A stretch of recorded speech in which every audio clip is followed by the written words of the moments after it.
Well, hello, how are you? I hope you're doing well. I am the Amateur Logician from amateurlogician.com, and we're going to return once again to the outstanding textbook Socratic Logic by the brilliant, great Professor Dr. Peter Kreeft. As you may know, this is my go-to recommendation if you want to learn traditional verbal style logic. It's a logic text using Socratic method, Platonic questions, and Aristotelian principles.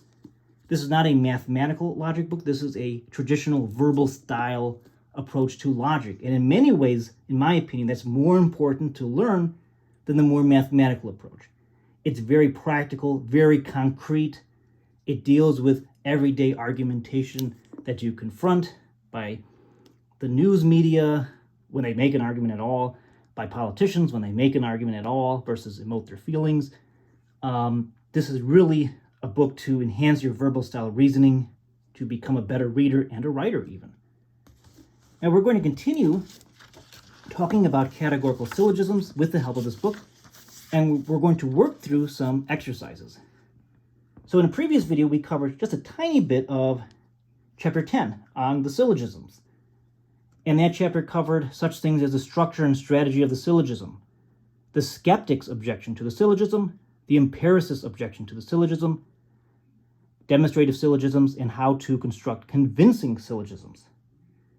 In this video, we're going to cover a tiny bit of chapter 11, and we're going to work through some exercises in particular. Chapter 11 is checking syllogisms for validity. And in particular, we're going to think about Euler's circles and Aristotle's 6 rules, although I have a nice different spin on those rules, so to speak. And we'll see that in a minute or two. Let's see. This is on page 237. So let's flip our way there, so to speak. That's chapter 10. Want to get to chapter 11. So it's a really cool book, a lot of neat diagrams and charts, many examples. That's why I really like this book. It's very practical and down to earth. It doesn't read like a boring textbook. It has humor in it, and it's a very eclectic book, to be sure, but it's really good. At least I think so. So chapter 11, checking syllogisms for validity. So section 1 deals with Euler's circles. And in a previous video, a very short video on this YouTube channel, I cover Euler's circles. We can think about the standard categorical propositions, the A, I, E, and O type of propositions, with Euler's circles. Now, Euler's circles are not Venn diagrams. They are different. And in many ways, Euler's circles are more intuitive than Venn diagrams, at least to some extent, arguably. Take the famous tried and true example in logic, all men are mortal, Socrates is a man, therefore Socrates is mortal. Well, Socrates belongs to men, and men belong to mortal beings. So Socrates clearly is mortal. We can see that visually, so to speak, with an Euler circle, or I should say 3 Euler circles. Now, there are many examples in this textbook. And also, we can think about the rules. And instead of just making a diagram utilizing Euler's circles or using Venn diagrams, we can memorize the rules and do a checklist approach. And believe it or not, that checklist approach sometimes is easier than resorting to either of Euler's circles or the Venn diagrams. Because if you memorize these rules, not just memorize them, but really understand them, you can spot the fallacies right away, very quickly, believe it or not. And I think actually memorizing these rules can be more important than just knowing how to make a Venn diagram or utilizing Euler's circles. So continuing, want to get into the exercises. So we're going to work on at least a few of these exercises from page 253, and we're going to test the following syllogisms, and we're going to see if they're valid or invalid. Does the conclusion follow from the given premises or not?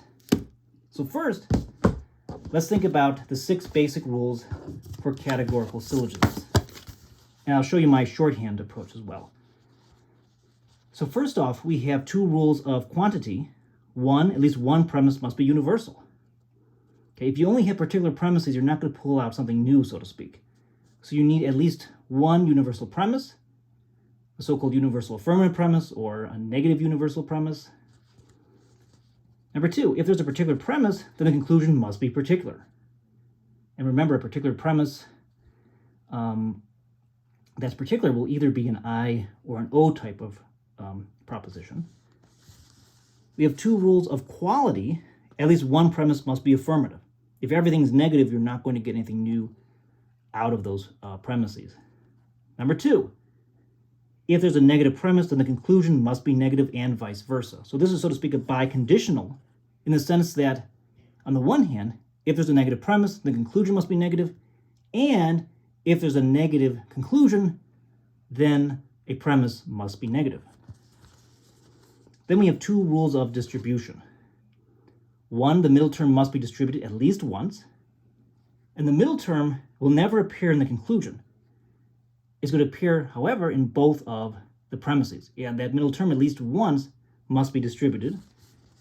Number 2, if a term is distributed in the conclusion, then it must be distributed in a premise. Otherwise, you're going beyond what the premises tell you, and you have an invalid argument. So here's my shorthand. So we have quantity, quality, and distribution.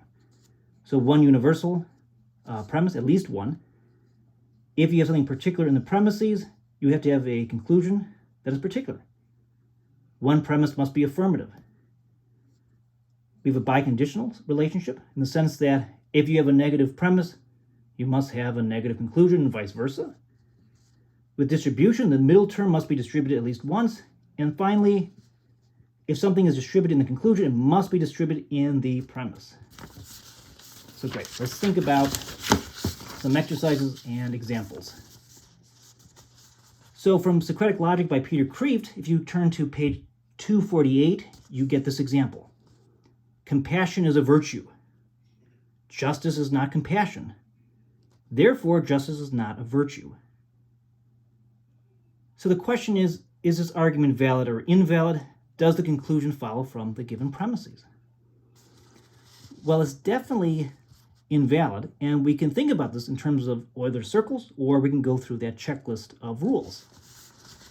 So first off, let's think about Euler's circles. So it's true, we're told that compassion is a virtue, so we can draw compassion, so to speak, within the circle of being virtuous or being a virtue. We're told that justice is not compassion, but that tells us nothing about if justice appears in the circle of being virtuous or not. Is it in that circle or outside that circle? We just don't know. All we do know for sure is that compassion and justice are separated, at least according to the premises. So it is fallacious, it's invalid, and in fact we have the fallacy of the illicit major. So if we think about this in standard, like, let's say, symbolic notation. So symbolic notation does appear in traditional logic, at least in this sense. So we have our first premise, CAV, that is a universal affirmative proposition, an A type of proposition. So we have compassion is a virtue. And note that as an A type of proposition, the subject is distributed. That's why it has a little mark there. The second premise is justice is not compassion. So it's a E type of proposition, universal negative, and here the subject and predicate are both distributed. And the conclusion is, therefore, justice is not a virtue. But note that the subject and the predicate are distributed. But being virtuous is not distributed in the premise. So it's going beyond what the premises tell us. So that's why we have a fallacy of illicit major. And the predicate is called the major term, whereas the subject of that conclusion is called the minor term. So because the major term is distributed in the conclusion but not in the premise, we call it the fallacy of the illicit major. So virtue is not distributed in our first premise, so it's an invalid argument. If we go through our checklist, we see that it meets every other criteria. We have one universal premise, good. Particular leading to particular, well, that's vacuously satisfied. We have one affirmative, good. We have a negative leading to a negative and vice versa, that's good. The middle term actually is distributed. So the middle term is compassion, so that's C. It's distributed at least once, so we're good. But something distributed in the conclusion is not distributed in the premise. So it is invalid. Break one rule, the argument is bad. Let's try some additional arguments from Kreeft's textbook, page 253, number 1. Some children smoke. Some who smoke get cancer, therefore some children get cancer. Well, if we think about these propositions, these three propositions individually, well, some children smoke, well, that is true. Some who smoke get cancer, well, that is true. Some children get cancer, that is true. So true, true, true. But does this conclusion actually follow from these two premises?